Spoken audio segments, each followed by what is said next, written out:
দেখ, এই আংটিটা সতীশ তোকে পরিয়েছে, এটা সব সময় হাতে পরে থাকবি, কেমন? পরশু আমার স্ত্রীর আশীর্বাদী অনুষ্ঠান, তুমি এসো, কেমন? এই তো রাজবাবা এসে গেছে। কিরে, তোকে জামাই হিসেবে ওরা মেনে নিল? হ্যাঁ, চুপ করে আছিস কেন? কিরে, তুই নিশ্চয়ই এমন ভাবে বৌদিকে প্রপোজ করেছিস, বৌদি তোকে হ্যাঁ বলে দিয়েছে? কি রে, চুপ করে আছিস কেন? বল না কিছু।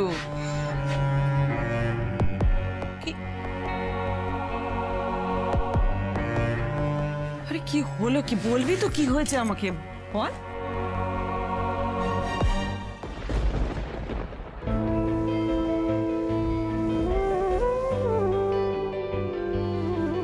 পরশু ম্যানেজার ম্যাডামের আশীর্বাদ আমাকে নেমন্তন্ন করেছেন।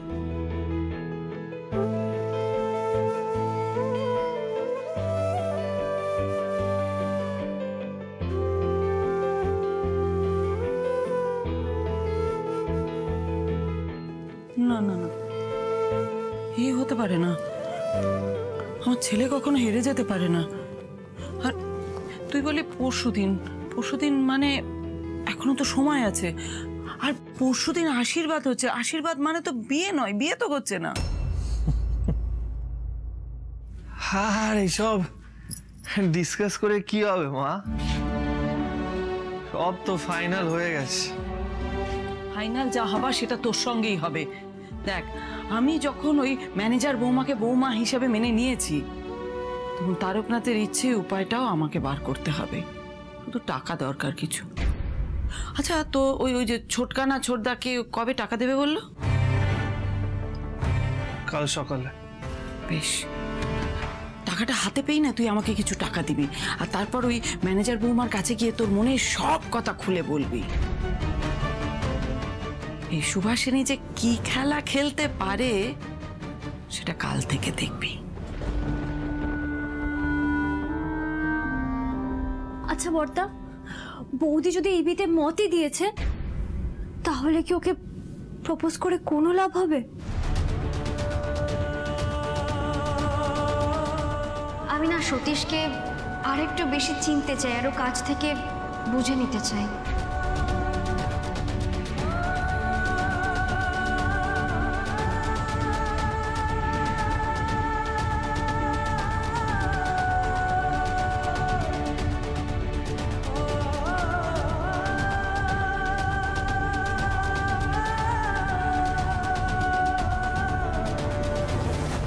আমার মনে হয় না ম্যানেজার ম্যাডাম নিজের ইচ্ছেতে এই বিয়েটা করছেন। নিশ্চয়ই পরিবারের চাপে এই বিয়েটা করছেন। না না, আমাকে কিছু করতে হবে।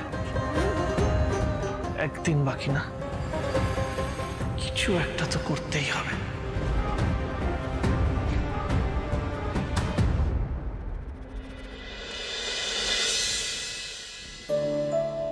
এই যে স্যুপটা রেডি, কিন্তু কিছু যেন একটা ভুলে যাচ্ছি। শেষে কি যেন দিয়েছিলেন উনি?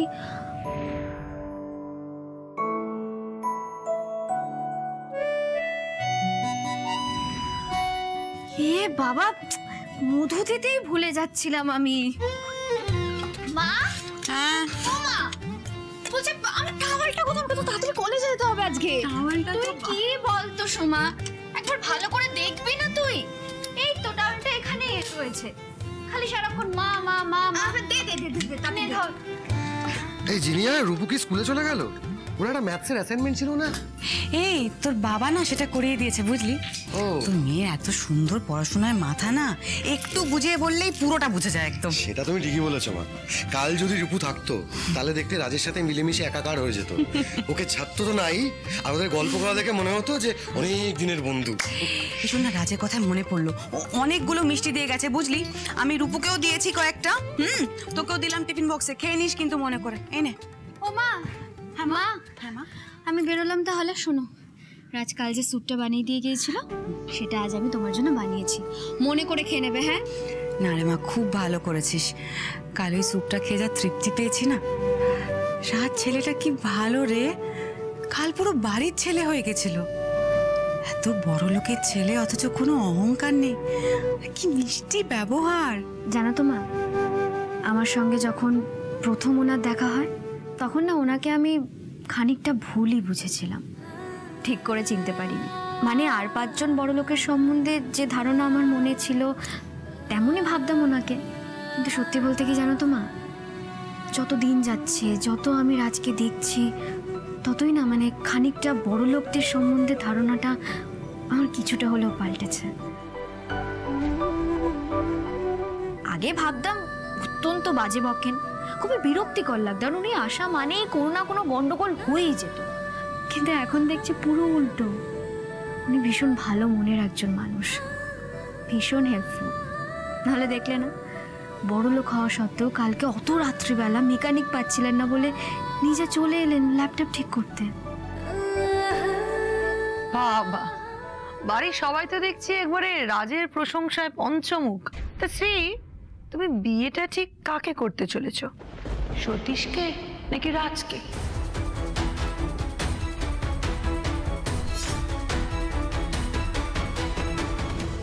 এ আবার কি কথা বৌমা?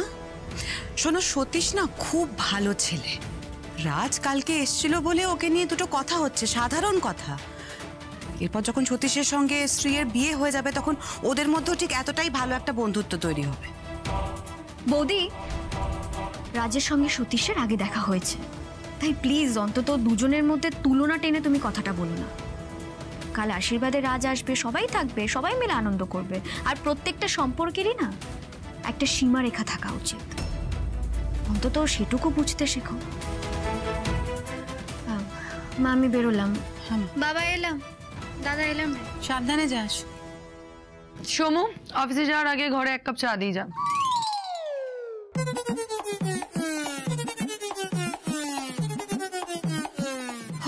ভগবান, এই শোনো না, বলছি কি, রাজকে তোমার সোমার সাথে কেমন মানাবে বলো দেখি? দাঁড়াও দাঁড়াও দাঁড়াও, এটা তো আমি আগে ভাবিনি। ছেলেটা না বড় ভালো গো, আমাকে মা বলে ডাকলো। আমার না মনে হয় ওকে ওকে ঠাকুরই পাঠিয়েছেন আমাদের বাড়িতে। তুমি যদি বলো তাহলে রাজের বাবা মার সঙ্গে কথা বলার ব্যবস্থা করি। শোনো, কাল শ্রীর আশীর্বাদিতে তো রাজ আসছে। একটা কাজ করো, তুমি স্ত্রীকে বলো ওর বাবা মাকেও একবার বলতে। না তাহলে কি হবে, ওরা আমাদের এই বাড়ি ঘর সব দেখে নিল, আমাদেরকে চিনে জেনে নিল, তাই না?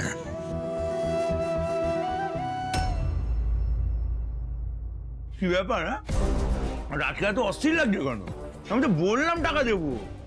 না না ছোটদা, আজকের দিনটা আমার জন্য খুব ইম্পর্টেন্ট। মানে আজকে টাকা না পেলে আমি বিজনেস শুরু করতে পারবো না। দেখ না পটলা কত দূর। হ্যাঁ, এই তো দাদা, খুঁজছিলে, চলে এসেছি আমি। এই যে দাদা। Thank you, thank you.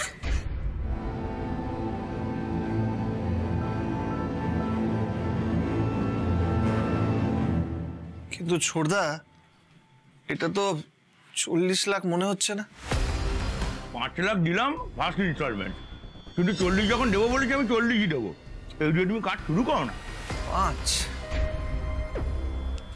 এ তো কদিনই শেষ হয়ে যাবে। তখন আবার ছোট্ডা আছে, লাগলে ঢোকরা, আজ ছোট্ডা।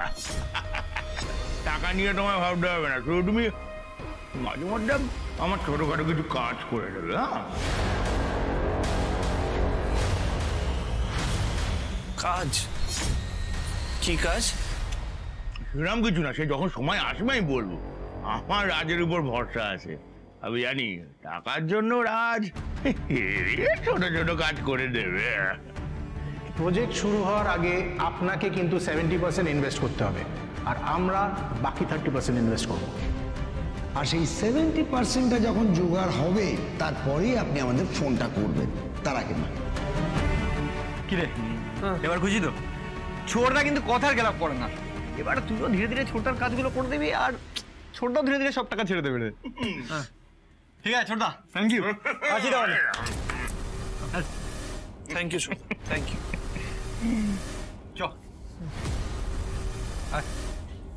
আমি বেরোলাম। বৌমা, তুমি কি গো, তোমাকে যে আমি বললাম ঠাকুরের বাসন কটা একটু ধুয়ে দিয়ে যাও, মা আমি একা হাতে আর কটা কাজ করব আমাকে একটু বলবেন? আরে রূপুকে স্কুল থেকে তাহলে কে আনবে? আর পড়াশোনার দায়িত্ব কে নেবে শুনি? বেরোনোর জন্য শুধু একটা অজুহাত লাগে। বড় মা কি এলো? আরে শিউলি, কি ব্যাপার? আপনাদের জন্য তৈরি তো এবার? একদম তৈরি। আয় আয় আয় ভেতরে। কি ব্যাপার, হঠাৎ চলে এলি? এই তো অরুণাদি পাঠালো, তাই তো আসতে হলো। ও তাহলে এখন তুই কাদের বাড়ির লোক বলতো একটু? হ্যাঁ মানে বরপক্ষ না কোনে পক্ষ? যদি বরপক্ষ হোস তাহলে এক্ষুনি তো বসিয়ে তোকে চা জল খাবারের ব্যবস্থা করতে হবে। আমার অবস্থা এখন কোণের ঘরের মাসি আর বরের ঘরের পিসি।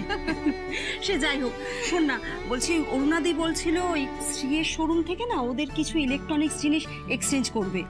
তা শ্রী যদি একটু ডিসকাউন্ট করিয়ে দেয় তাহলে খুব ভালো হয় জানিস। আসলে একসঙ্গে অনেকগুলো জিনিস তো। না না আচ্ছা বুঝলাম, কিন্তু দেখো শ্রী তো ওখানকার কর্মচারী, ও তো ম্যানেজার নয়। আমি কিন্তু জানি না ও কতদূর কি করতে পারবে। আরে পারবে না কেন? আমি তো বলেছি শ্রীয়ের মতো একজন স্মার্ট সেলস গার্ল যখন আছে তখন ম্যানেজারকে বুঝিয়ে সুঝিয়ে ঠিক ম্যানেজ করে নেবে। তাছাড়া শুনলাম এখন নাকি পুজোর সেল চলছে। হ্যাঁ তাহলে একবার শ্রীয়ের সঙ্গে কথা বলে দেখতে হবে। একটু বলে দেখিস। হ্যাঁ ওই দেখ একটা জরুরি কথা, সেটাই বলতে ভুলে গেছিলাম, যার জন্য এখানে আসা। ওই অরুণাদিরা আজ সোনার দোকানে যাবে, তোদেরও যেতে হবে বুঝলি। শ্রীকে বিয়েতে কি গয়নাগাটি দিবি সেটা ওরা নিজের চোখে দেখে নিতে চায়।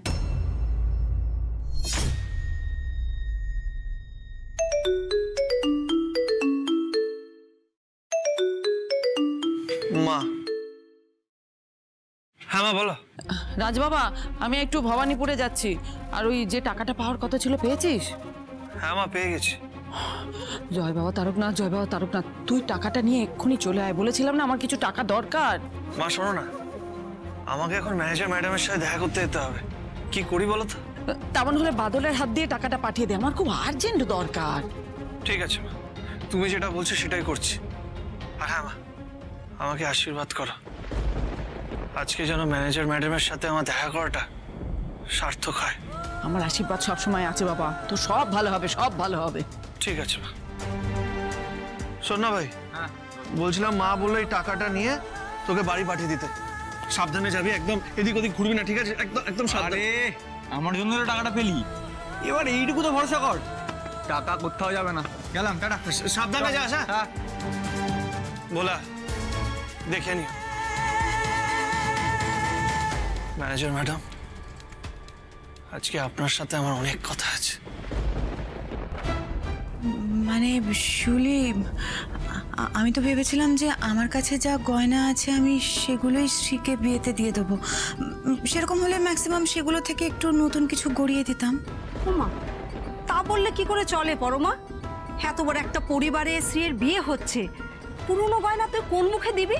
কিন্তু শিউলি, আমাদের অবস্থা তো তুই সবটাই জানিস, মানে আমরা অতটা পেরে উঠবো না রে।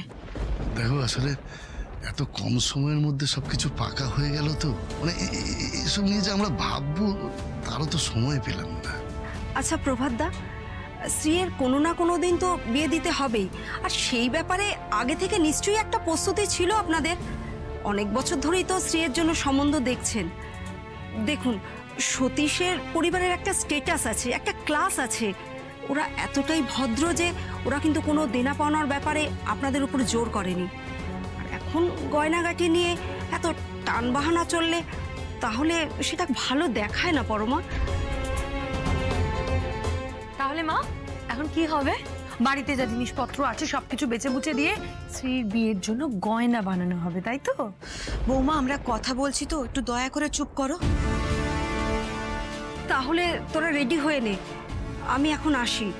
বলছি ওই ভবানীপুরের ওখানে যে একটা বড় সোনার দোকান আছে, ওদের সঙ্গে সতীশদের একটা পারিবারিক সম্পর্ক, মানে ওই বংশ পরম্পরায় ওদের দোকান থেকেই গয়নাগাটি সব বানায়।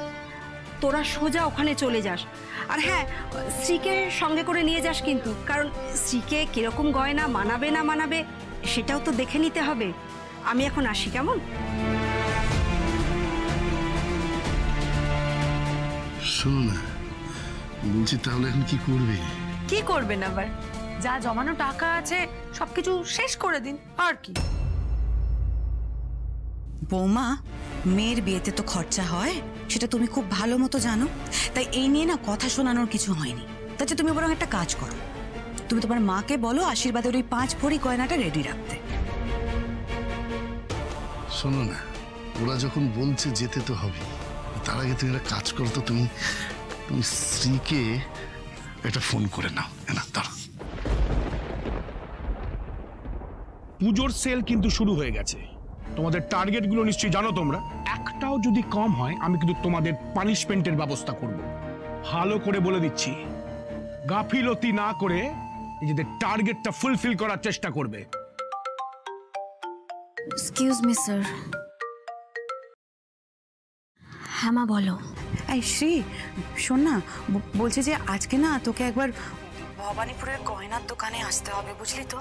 সতীশ আর সতীশের মা ওরা বলে পাঠিয়েছে। তুই কিন্তু না করবি না? হ্যাঁ কিন্তু মা, এখন এখান থেকে বেরোনোটা অসম্ভব। লক্ষ্মী শোনা মা, আমি না শুনবো না। তোকে কোনোভাবে ম্যানেজ করতে হবে। তুই সেরকম হলে হাফ ডে নিয়ে নে আজকে। হ্যাঁ দেখ মা, তুই যদি না আসিস তাহলে কিন্তু ওরা কিছু মনে করতে পারে, বুঝতে পারলি তো? আচ্ছা ঠিক আছে, তুমি রাখো, আমি দেখছি কি করা যায়।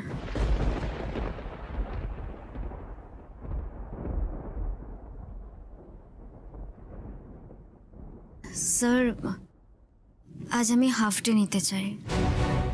মানে তুমি কি বলছো? তুমি জানো সকাল থেকে তো একটা সেলও করতে পারোনি। আজ যদি বেরিয়েছো আমি তোমার ফুল ডে টাকা কাটবো।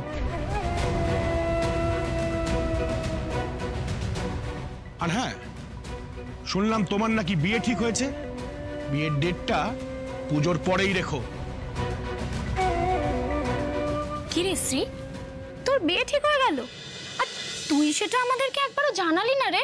কি রে, তো কাকে বিয়ে করতে চলেছিস তুই? নিশ্চয়ই সেই রাজ।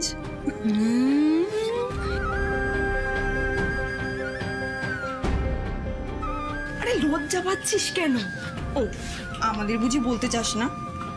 আরে আরে তোরা যেটা ভাবছিস বিষয়টা তেমন নয়। তাহলে বল। আসতে পারি?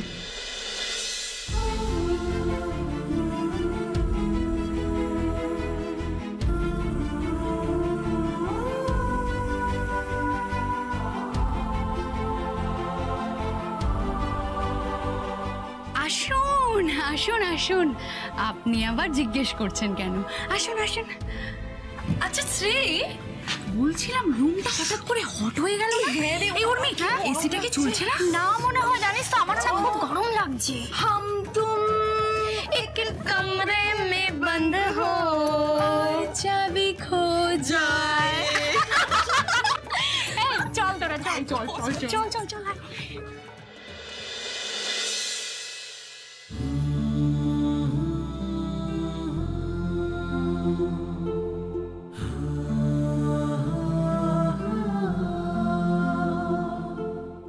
Sorry, extremely sorry. মানে ওরা না আসলে অন্যভাবে বলছিলাম যে থ্যাংক ইউ সো মাচ। আপনি কাল আমার অনেক বড় উপকার করেছেন, জানেন তো? মানে আপনি যদি ল্যাপটপটা ঠিক না করে দিয়ে যেতেন, এতগুলো ইম্পর্টেন্ট কাজ কিছুই করতে পারতাম না। আরও একটা কথা, আপনার আর মিষ্টিটা বাড়ির সকলের খুব পছন্দ হয়েছে। আপনার সাথে একটা জরুরি কথা ছিল, বলতে পারি? হ্যাঁ বলুন না। এখানে না, মানে একটু যদি আমার সাথে বাইরে আসেন, বাইরে বলতে পারি? আচ্ছা চলুন, আসুন।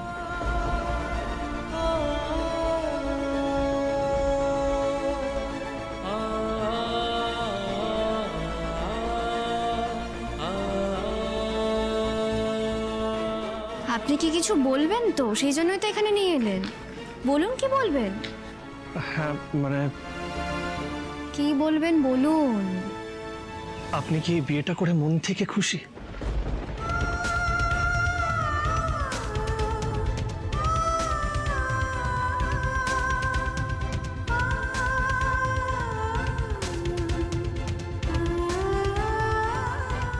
আপনি হঠাৎ এই প্রশ্নটা কেন আমায় করলেন? দেখুন রাজ, আপনি সত্যি আমার অনেক সাহায্য করেছেন, তাই হয়তো এই প্রশ্নের উত্তরটা আমি আপনাকে দেব। এই প্রশ্নের উত্তরের জন্যই আমি ছুটে ছুটে আপনার কাছে আসলাম ম্যাডাম। আপনি তো জানেন আমি মিথ্যে বলতে পারি না, মিথ্যে বলিও না। তাই সত্যি যদি আপনাকে এই প্রশ্নের উত্তরটা দিতে হয়, এই বিয়েটা নিয়ে আমি এখনো নিশ্চিত নই। জানতাম, আমি না ম্যাডাম আন্দাজ করেছিলাম যে আপনি না মন থেকে হ্যাপি নন, এটা আমি আন্দাজ করেছিলাম ম্যাডাম। আপনাকে যখন এতগুলো কথা বলতে পেরেছি তখন এটাও বলতে চাই, এটা completely arrange marriage, love marriage নয়। আমার মা বাবা এই বিয়েটা অ্যারেঞ্জ করেছেন। ওনাদের মনে হয়েছে এই বিয়েটা করলে আমি ভালো থাকবো, আমি সুখী হব, তাই ওনাদের সিদ্ধান্তের ওপর ভরসা করে আমি হ্যাঁ বলেছি। না সতীশ আমাকে চিনতেন, না আমি ওনাকে চিনতাম, না চিনতে পেরেছি। দুদিনের আলাপে তো আর চেনাটা সম্ভব নয়, তাই না? ব্যাস এটুকুই। এখন তো আর অন্য কিছু ম্যাটারও করছে না, এখন ম্যাটার করছে আমার বাবা মার ভালো থাকাটা, ওদের বিশ্বাসটা। আর যাই হয়ে যাক না কেন, ফাইনালে আমি এই বিয়েটা করতে চলেছি।